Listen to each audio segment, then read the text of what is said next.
Hello friends, स्वागत है आप सबका। एलएलबी फोर्थ सेमेस्टर के जो नेक्स्ट पेपर है कल आपका, उसमें आरटीआई है, आरटीआई 2005। इसमें जो महत्वपूर्ण आपका एक टॉपिक है वह है contempt of court. Contempt of court यानी कि न्यायिक अवमानना या न्यायालय का अवमानना। तो न्यायालय की अवमानना पर आज हम डिस्कस करेंगे। इसमें जो न्यायालय की अवमानना है, न्यायालय की अवमानना अधिनियम 1971 में बनी। सबसे पहले जो आपका न्यायिक अवमानना है ये 1926 में पास किया गया था। तत्पश्चात इसमें संशोधन करके 1952 में इसकी दूसरी अधिनियम पास की गई। उसके बावजूद भी इसमें कुछ कमियां रह गई या समय के अनुसार इसमें संशोधन करने की जब ज़रूरत पड़ी तो इसमें पुनः 1971 में नई अधिनियम को पारित किया गया और जो 1952 की अधिनियम थी उसे निरस्त कर दिया गया। तो आइए हम न्यायिक अवमानना की बात करते हैं। सबसे पहले तो हम ये समझेंगे कि न्यायिक अवमानना या न्यायालय की अवमानना का शाब्दिक अर्थ क्या है, इसका क्या तात्पर्य है। न्यायिक अवमानना का तात्पर्य होता है कि जो कोर्ट्स हैं, जो न्यायालय हैं, उसकी गरिमा तथा उसके अधिकारों के प्रति अनादर प्रदर्शित करना, पालन न करना, उसका उल्लंघन करना, उसकी अवहेलना करना, ये होता है न्यायालय की अवमानना। तो जो न्यायिक अवमानना अधिनियम 1971 है उसकी धारा 2A में ये बात बताया गया है। उस 2A में, धारा 2 के A में बताया गया है कि जो न्यायिक अवमानना है यह दो प्रकार की होती है। एक होता है सिविल अवमानना और एक होता है आपराधिक अवमानना। जब कभी न्यायालय के आदेश, डिक्री, उसका निर्णय या फिर अन्य किसी प्रक्रिया का जानबूझकर की गई अवहेलना या उल्लंघन, ये सिविल अवमानना कहलाता है। और जब हम आपराधिक अवमानना को देखते हैं तो आपराधिक अवमानना धारा 2B में बताया गया है, 2C में है। 2C में है आपराधिक अवमानना और 2B में है सिविल अवमानना। तो सिविल अवमानना जो है वो न्यायालय के आदेश, डिक्री, निर्णय या अन्य इसी प्रकार की प्रक्रिया को जानबूझकर अनदेखा कर देना, उसका उल्लंघन करना या उसकी अवज्ञा करना, ये सिविल अवमानना कहलाता है। और जब 2C देखते हैं तो 2C में आपराधिक अवमानना है।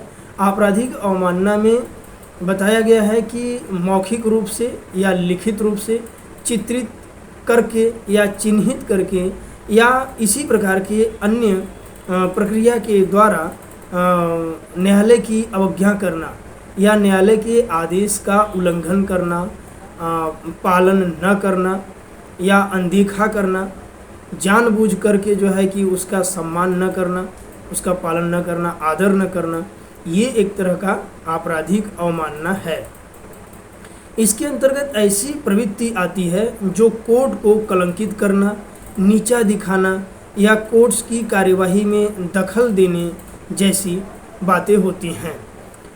आइए हम आगे न्यायालय की अवमानना में बात करते हुए इस बात पर भी ध्यान देंगे कि कौन कौन से ऐसे मामले होंगे या कौन सा ऐसा विषय होगा जो न्यायालय की अवमानना के दायरे से बाहर है। न्यायालय की अवमानना के दायरे से बाहर रखे जाने वाले कुछ महत्वपूर्ण बिंदु अग्रलिखित हैं या आगे हम उस पर विचार करते हैं। जैसे कोई भी न्यायालय का प्रक्रिया है या न्यायिक कार्यवाही है, उसका निर्दोष प्रकाशन करना, निर्दोष वितरण करना या न्यायिक कार्यवाही की सही और उचित ढंग से रिपोर्टिंग करना, न्यायिक कार्य की उचित आलोचना आदि न्यायिक अवमानना की परिधि से बाहर रखा गया है। और साथ ही साथ कानून की धारा 16 के मुताबिक आम आदमी की तरह ही न्यायाधीश या मजिस्ट्रेट भी अदालत की अवमानना के लिए दंडित किए जा सकते हैं या किए जाएंगे। जब कोई व्यक्ति न्यायालय की अवमानना करता है और दोषी पाया जाता है तो उसे 6 माह के कारावास या 2000 रुपये का जुर्माना या फिर दोनों से दंडित किया जा सकता है। और 2017 में एक न्यायाधीश थे, उनका नाम था CS कर्णन। CS कर्णन 2017 में कलकत्ता हाई कोर्ट के न्यायाधीश रहे। तो कलकत्ता हाई कोर्ट के जो न्यायाधीश थे 2017 में, उन्होंने सुप्रीम कोर्ट की अवमानना किया हुआ था और दोषी पाए जाने पर उन्हें 6 महीने का यानी 6 मास का कारावास से दंडित किया गया था। संविधान में सुप्रीम कोर्ट और हाई कोर्ट को न्यायालय की अवमानना के दोषी व्यक्ति को, जो व्यक्ति न्यायालय की अवमानना करता है, ऐसे व्यक्ति को सुप्रीम कोर्ट को भी और हाई कोर्ट को भी यह शक्ति प्रदान किया गया है। संविधान द्वारा यह ताकत मिली है, यह शक्ति मिली है कि वह उस व्यक्ति को, जो व्यक्ति न्यायालय की अवमानना करता है, उसे दंडित करे। अनुच्छेद 129 और 142 के खंड 2 में सुप्रीम कोर्ट को अर्थात सर्वोच्च न्यायालय को अवमानना के लिए दंड देने की शक्ति का जिक्र किया गया है या शक्ति प्रदान किया गया है। आगे आपके अनुच्छेद 215 में उच्च न्यायालय को, यानी जितने भी उच्च न्यायालय हैं, सभी उच्च न्यायालयों को अवमानना के लिए दंड देने की शक्ति का उपबंध किया गया है। न्यायिक अवमानना अधिनियम 1971 की धारा 10 में प्रत्येक उच्च न्यायालय को अपने अधीनस्थ न्यायालयों की अवमानना के मामले में दंड देने की शक्ति का प्रावधान किया गया है।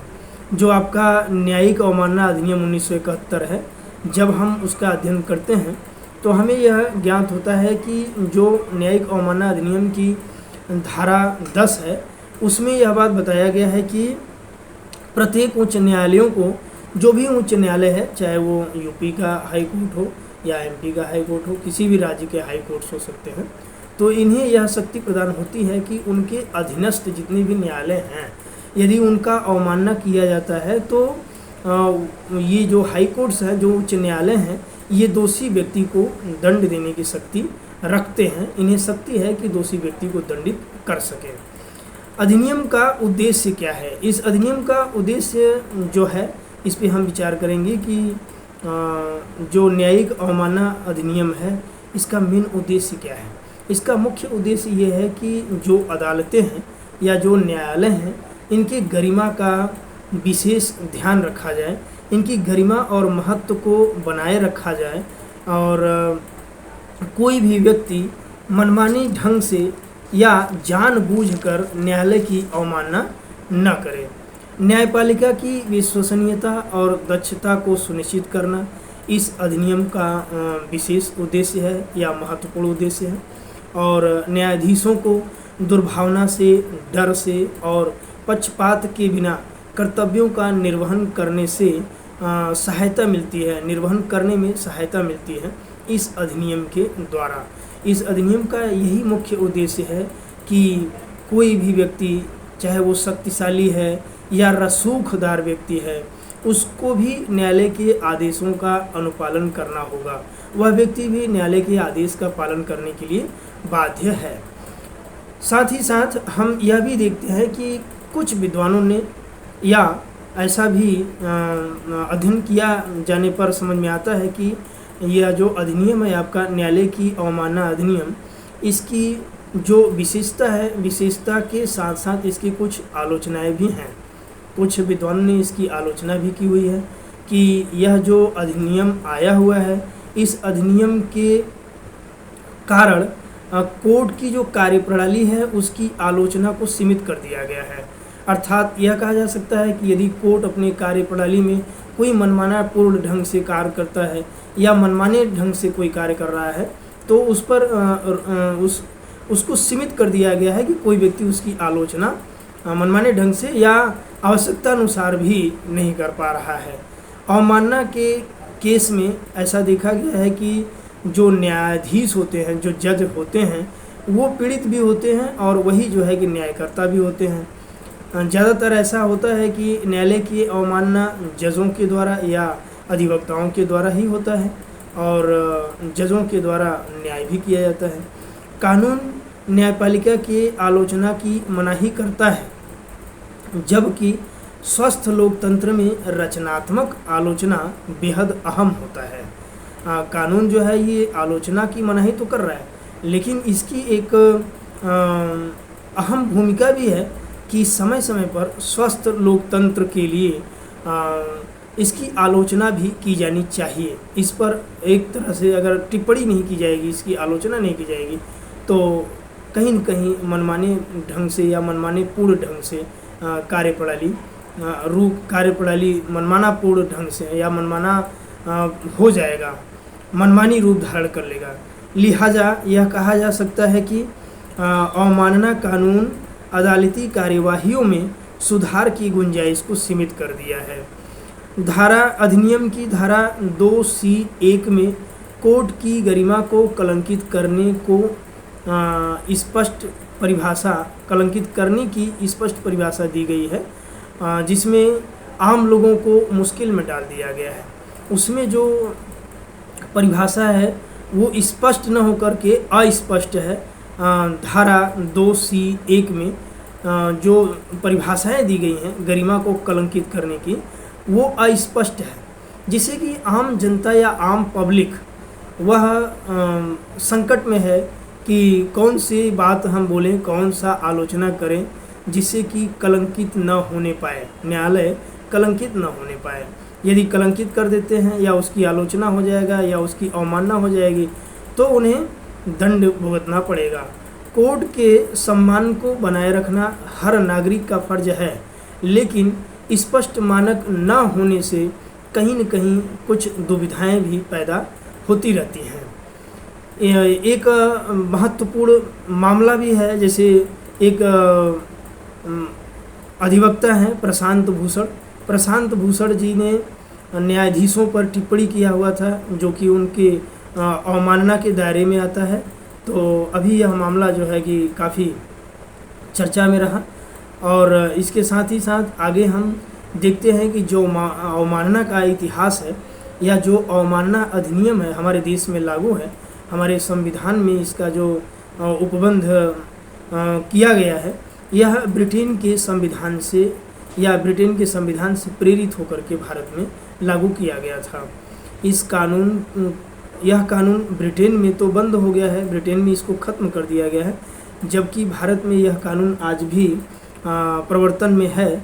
तो इस वजह से भी इसकी आलोचना की जा रही है कि जब ब्रिटेन से प्रेरित होकर के भारत में इस कानून का महत्व बढ़ा या इस कानून को प्रवर्तन में लाया गया, इससे लागू किया गया, और जब ब्रिटेन में ही अब यह कानून नहीं रहा, इसको समाप्त कर दिया गया, तो भारत में क्यों नहीं इसे समाप्त किया जा रहा है।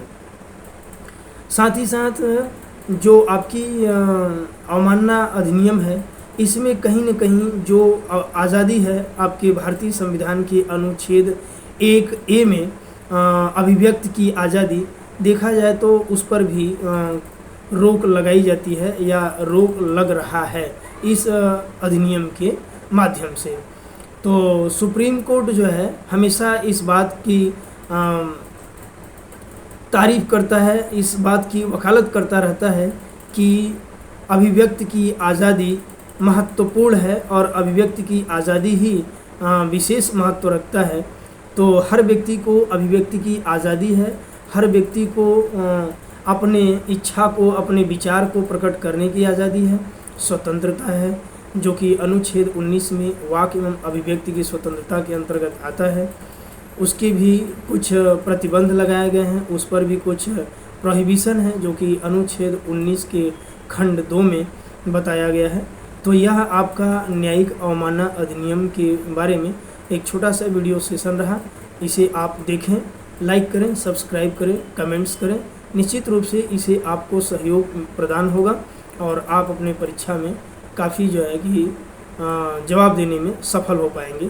Thank you.